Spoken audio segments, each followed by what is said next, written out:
سورہ نساء کی آیت نمبر 43 کی تفسیر آپ حضرات سن رہے ہیں۔ تو اس آیت مبارکہ کے پہلے حصے میں آپ حضرات نے یہ بات سن لی کہ اللہ تعالیٰ نے اہل ایمان کو یہ حکم دیا کہ یہ اس وقت کا حکم ہے کہ جب شراب حرام نہیں ہوگی، کہ بھی اگر کوئی آدمی نشے کی حالت میں ہو شراب پی کے تو وہ نماز کے قریب نہ آئے جب تک کہ اس کا نشہ اتر نہ جائے۔ اس کی تفصیلی بات کل آپ نے سن لی تھی۔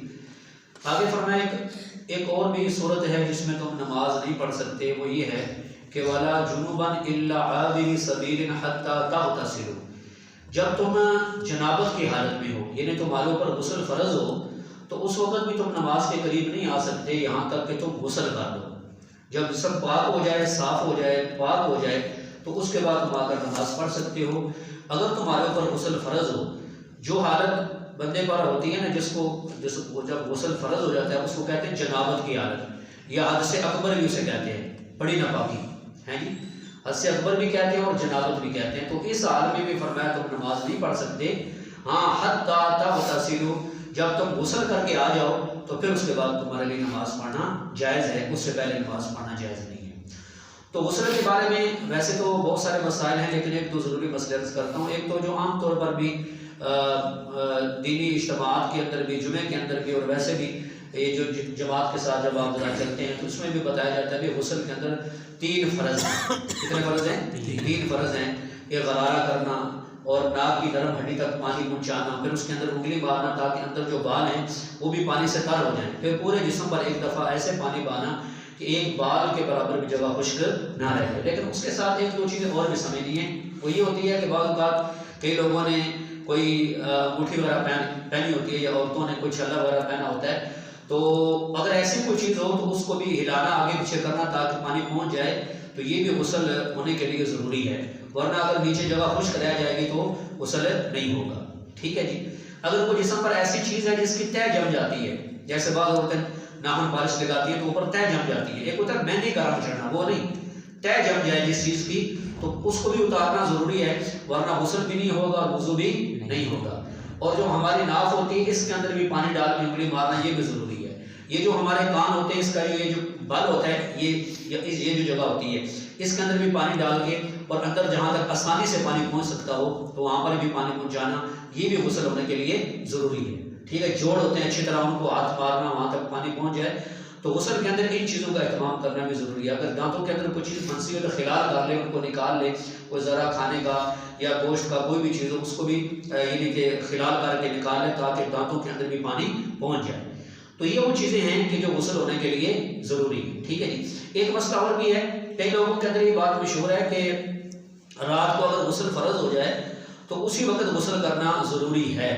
تو یاد رکھیں اس میں صحیح مسئلہ یہ ہے کہ اگر تو کوئی ایسی پریشانی اور مشقت نہ ہو تو بہتر تو یہی ہے کہ جس وقت بندے پر غسل فرض ہو بندہ اس کے بعد جلدی غسل کر لے، بلا وجہ اور بلا مجبوری کے اس کو زیادہ لیٹ نہ کرے، کیونکہ جنابت کی حالت میں اگر بندہ فوت ہو جائے نا، یہ مسئلہ اچھی طرح سمجھ لیں، اگر بندہ پر غسل فرض تھا بندہ فوت ہو گیا تو پھر میت کو جب غسل دیا جاتا ہے نا، تو ویسے تو مسئلہ یہ ہے کہ میت کو جب غسل دیا جاتا ہے تو اس میں پہلے استنجا کرواتے ہیں، پھر وضو کرواتے ہیں، اور وضو میں پھر میت کے منہ میں پانی نہیں ڈالتے بلکہ تھوڑی سی روئی لے کر کر کے نا تو اس کے ہونٹوں کو مسونوں کو صاف کر کے پھر اس کو پھینک دیتے ہیں، اندر پانی نہیں ڈالتے، نہ ہی ناک کے اندر پانی ڈالتے ہیں، بلکہ وہاں پر بھی روئی لے کر اس کو تر کر کے اندر سے ناک صاف کر دیتے ہیں۔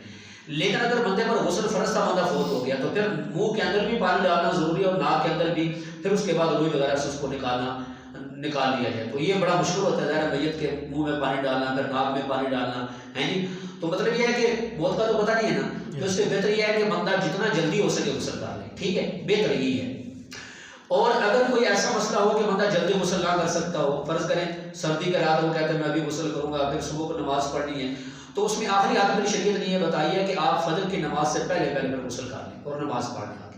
ٹھیک ہے، اتنی گنجائش ہے، کیونکہ حدیثوں میں موجود ہے، ازواج مطہرات جو ہماری مائیں ہیں، نبی صلی اللہ علیہ وسلم کی بیویاں ہیں، وہ بیان فرماتی ہیں کہ بسا اوقات رات کو نبی صلی اللہ علیہ وسلم پر غسل فرض ہوتا تھا اور آپ صلی اللہ علیہ وسلم فوراً غسل نہیں فرماتے تھے، بلکہ نبی علیہ السلام استنجا فرما کے وضو فرما کے سو جاتے تھے اور صبح کو نماز سے پہلے آپ صلی اللہ علیہ وسلم غسل فرما کے تو پھر جا کے نماز پڑھاتے تھے۔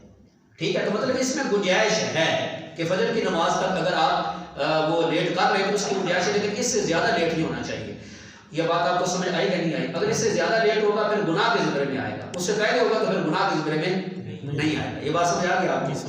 تو حدیث میں بھی آتا ہے نا کہ جس گھر میں کوئی آدمی ایسا ہو جو جنابت کی حالت میں، تو اس میں رحمت کے فرشتے نہیں داخل ہوتے، حتیٰ کہ لیلۃ القدر میں اور شب برات میں بڑے بڑے گناہگاروں کی بخشش ہو جاتی ہے۔ لیکن اگر کوئی بندہ ایسا ہو کہ اس رات میں اگر وہ جنابت کی حالت میں گھر میں بیٹھا ہوا ہو، لیٹا ہوا ہو، سویا ہوا ہو، تو اس رات میں اس کی بھی بخشش نہیں ہوتی۔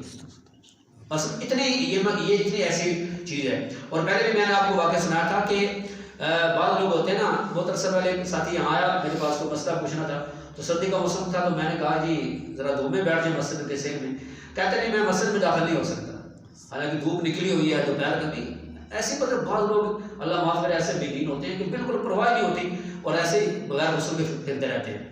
تو واقعہ لکھے نا کتابوں میں کہ ایک بندہ فوت ہو گیا تو اس کی قبر جہاں بھی نکالتے تھے نا، یہ صحابہ کرام کے زمانے میں واقعہ پیش آیا تھا کہ ایک بندہ فوت ہوا تو جہاں بھی قبر نکالتے تو ایک بلی جیسا جانور نکل آتا قبر سے، جہاں بھی قبر ایک جگہ نکالے پھر دوسری جگہ پھر تیسری جگہ۔ لوگ سیدنا عبداللہ بن عباس رضی اللہ تعالیٰ عنہ کے پاس آئے اور کہنے لگے حضرت ہم تو پریشان ہو گئے، 3 جگہ سے قبر نکالی اور تینوں جگہ سے بلی جیسا جانور نکل آتا ہے، تو میں یہ دفن کرنی اپنی پریشانی بن گئی ہے۔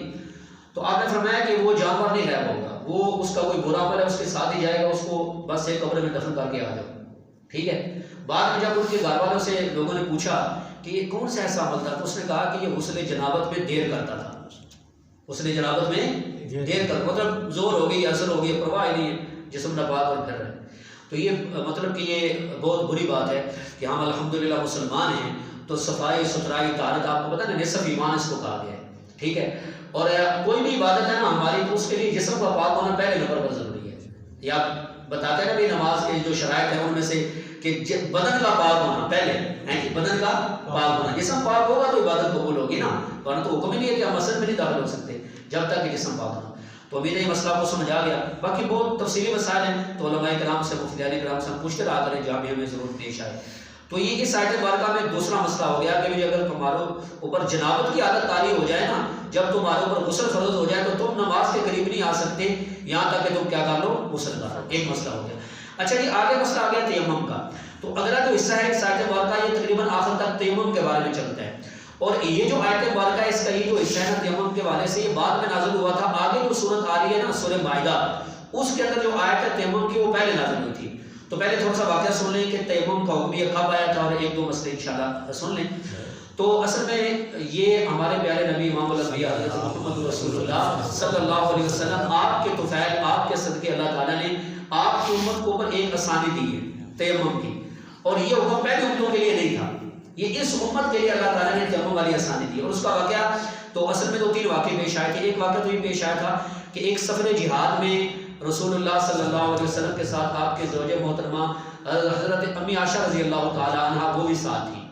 تو راستے میں ایک جگہ پر جب پڑاؤ کیا، قافلہ رکا، تو امی عائشہ رضی اللہ تعالیٰ عنہ کا ہار گم ہو گیا۔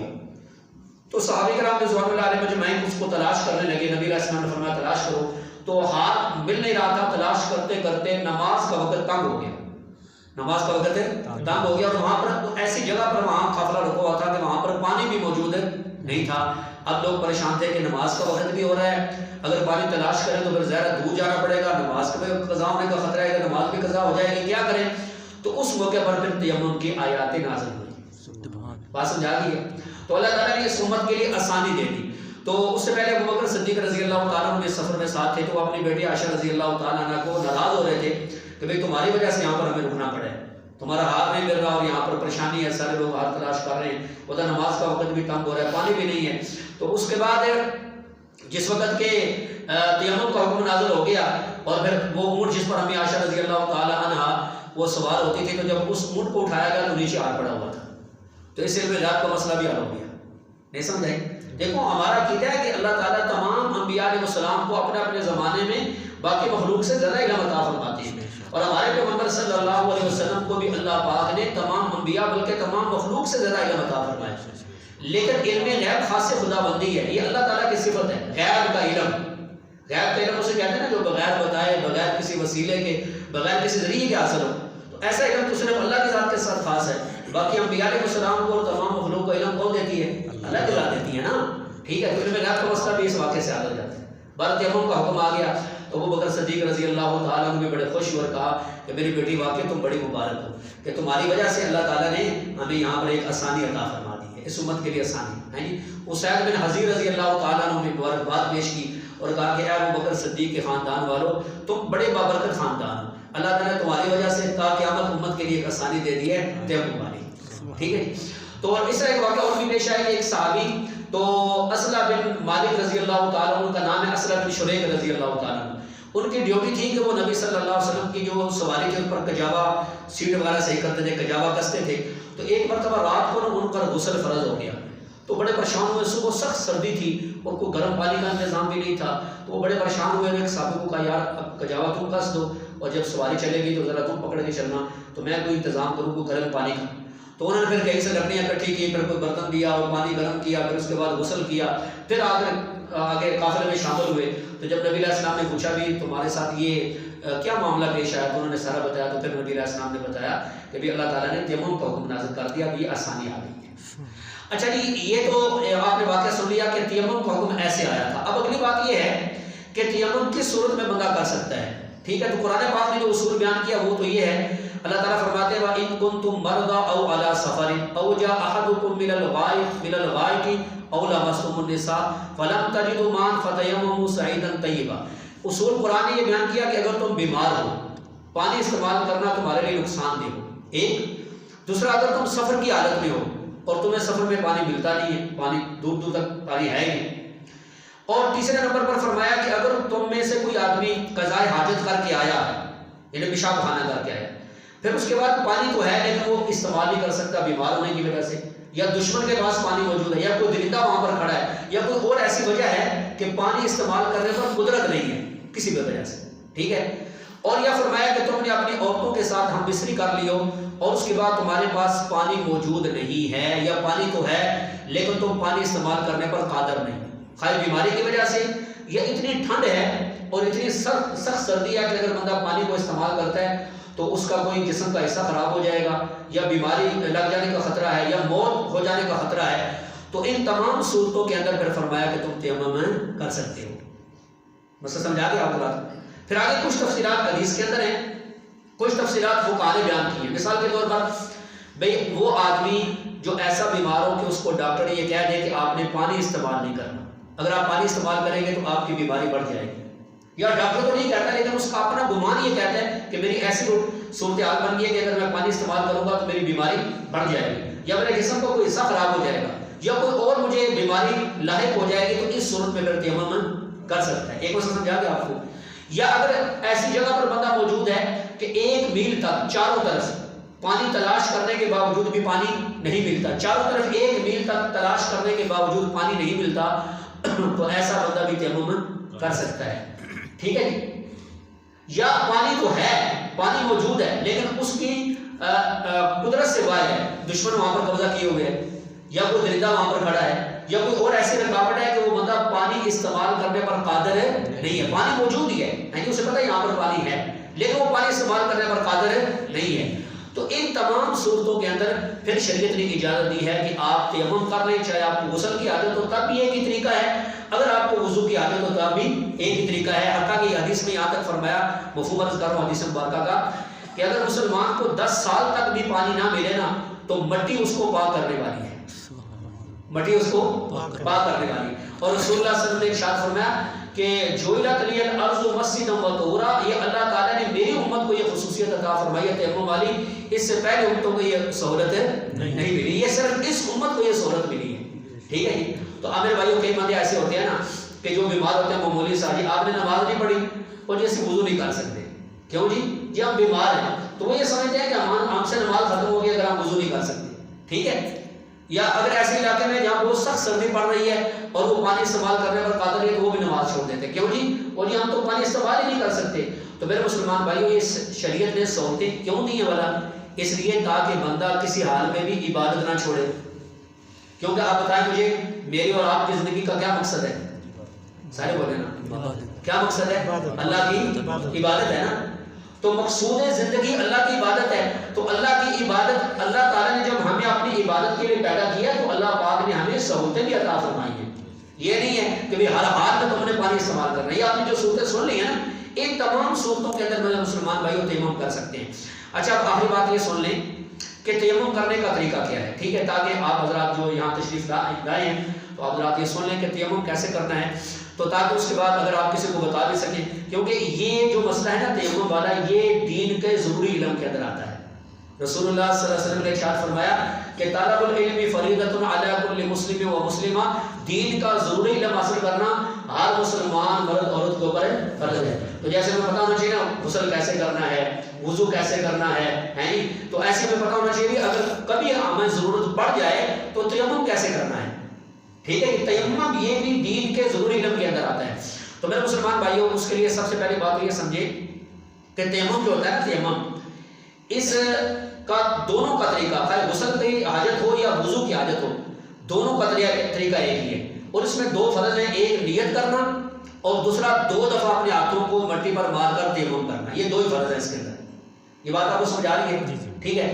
نیت باقی کی نیت کرنے تب بھی صحیح ہے، یا یوں کہہ دیں کہ اللہ کی رضا کے لیے وضو کی جگہ تیمم کر دوں تب بھی صحیح ہے، یا اپنا غسل کی جگہ تیمم کر دوں تب بھی صحیح ہے، یا یہ نیت کر لیں میں اللہ کی رضا کے لیے پاکی کی نیت کرتا ہوں، ٹھیک ہے جی۔ تو نیت کا اثر تعلق دل کے ساتھ ہوتا ہے، زبان سے کہنا تو بہتر ہے، نہ کہیں تو وہ گناہ والی بات نہیں ہے، لیکن نیت کہاں پر ہونی چاہیے؟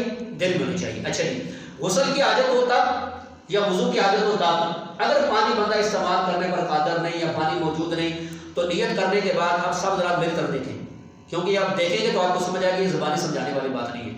سامنے پاک مٹی رکھ لیں، کسی برتن کے اندر یا نیچے رکھ لیں مٹی رکھنے کے بعد سب سے پہلے آپ ایسے کریں کہ اپنے دونوں ہاتھوں کی انگلیاں کھول لیں، ٹھیک ہے، ملائیں نہیں بلکہ کھول لیں، پھر ایسے مٹی کو رکھ لیں، رکھنے کے بعد تھوڑا سا ہاتھوں کو آگے لے جائیں، پھر تھوڑا سا پیچھے لے آئیں، ایک دفعہ آگے اور ایک دفعہ پیچھے، پھر یہ تو انگوٹھے ہیں ان کو آپس میں 3 دفعہ ایسے ٹکرائیں تاکہ زیادہ مٹی ہو تو وہ نیچے گر جائے، پھر اس کے بعد اپنا مکمل جو چہرہ ہے نا اس کے اوپر ایک دفعہ ہاتھ پھیر لیں، اور داڑھی جو ہے نا، داڑھی اس کا جو خلال ہے نا وہ بھی سنت ہے، وہ کیا ہے؟ سنت، اور کچھ نہیں کرنا، بس ایک مرتبہ مکمل جو چہرہ ہے نا جی مکمل اس کے اوپر اپنا ہاتھ پھیر لیں اور داڑھی کا خلال کر لیں۔ یہ بات آپ کو سمجھ آ گئی؟ سمجھ آ گئی؟ اس میں سارا وضو کتنا نہیں، آپ بس یہ بات سمجھیں۔ پھر دوسری دفعہ پھر ہاتھوں کو نیچے لے جائیں، مٹی پر رکھیں، تھوڑا سا آگے لے جائیں انگلیاں کھول کے، پھر تھوڑا سا پیچھے لے آئیں، پھر انگوٹھے 3 دفعہ آپس میں ملا کے ایسے جھاڑ لیں، پھر دیکھیں، پھر یہ انگلی بائیں ہاتھ کی اور یہ انگوٹھا اور اس کے ساتھ والی انگلی اس کو سائڈ پہ کر لیں، اور یہ جو 3 انگلیاں ہیں ان 3 انگلیوں کو یہ جو 4 انگلیاں ان کے نیچے رکھ لیں ایسے۔ یہ نظر آ رہا ہے آپ کو؟ نہیں نظر آ رہا؟ یہ دیکھیں یہ 3 انگلیاں ان 4 دائیں ہاتھ کی 4 انگلیوں کے پیچھے رکھ لیں ایسے، اور ایسے لے آئیں تو پیچھے کی طرف سے، نظر آ رہا ہے سب کو؟ ٹھیک ہے، یہاں کونے تک لا کے پھر ان کو سیدھا کر لیں ایسے، پھر یہاں تک لے آئیں ایسے، اور ایسے اس انگلی سے اور انگوٹھے سے اس کو یہاں پر آ کر ختم کر دیں، نظر آ گئے؟ اچھا، پھر اس کے بعد اب نمبر ہے اس ہاتھ کا، تو بالکل ایسے ہی اس ہاتھ کی 3 انگلیاں اس ہاتھ کی 4 انگلیوں کے پیچھے رکھ لیں ایسے، نظر آ رہے ہیں؟ پھر ان کو ایسے لائیں یہاں سے پیچھے، پھر سامنے لے آئیں اور یہاں پر آ کر ختم کر دیں، تو یہ کیا ہو گیا جی؟ تیمم ہو گیا۔ سب کو سمجھ آ گیا جی؟ 2 ہی ضربیں ہیں اس کے اندر، 2 دفعہ ہاتھوں کو مٹی پر رکھیں، ایک دفعہ مکمل چہرہ، اور پھر اس کے بعد دایاں ہاتھ اور بایاں ہاتھ، پھر پاؤں کی طرف نہیں جانا۔ اچھا، یہ غسل کی جگہ ہو تب بھی، وضو کی جگہ ہو تب بھی تیمم کا ایک ہی طریقہ ہے۔ تو اللہ تعالیٰ نے اس امت کو یہ سہولت عطا فرمائی ہے کہ بھی اگر آپ پانی استعمال کرنے پر قادر نہیں، پانی آپ کو ملتا نہیں ہے نہیں، یا کوئی اور ایسی مجبوری ہے، تو آپ تیمم کر کے اللہ کی عبادت کریں، آپ نماز نہ چھوڑیں، آپ باقی عبادات نہ چھوڑیں، کیونکہ آپ کی زندگی کا مقصد کیا ہے؟ اللہ کی عبادت ہے۔ باقی انشاءاللہ مسائل جو رہ گئے ہیں وہ 7 درس میں انشاءاللہ چلتے رہیں گے۔ اللہ تعالیٰ ہمیں سمجھنے کی اور عمل کی توفیق عطا فرمائے۔ اگر کپڑے نے پاک ہے وہ بھولے گا، ہاں جی، کپڑے نے پاک ہو گئے وہ بھولے گا۔